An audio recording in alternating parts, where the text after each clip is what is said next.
I discovered it myself, this lump, and I'll tell you, it had me scared to death when I first found out. And then shortly after that, I had my regular doctor's appointment. So then I told him about it, and then from there I was whisked from one doctor to another one until the day of the surgery. And if there's anything that I want to tell the other people that are going through this is don't let your face down. Keep your face up and have hope and always think positive.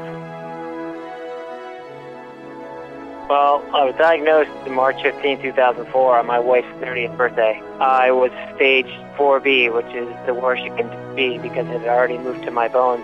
So they needed to start chemo right away. The hardest thing I have with my illness is my kid. My youngest daughter is 7 years old. I've had cancer for over half of her life. That's the hardest thing for me right now, is my kids. It's just not fair. I want to be here for them. Life is short. Enjoy every minute that you have.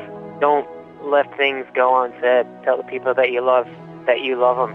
But you also need to be positive in every situation. You got to look at the positive. You got to look at the good. Happiness is one of the best medicines in the world.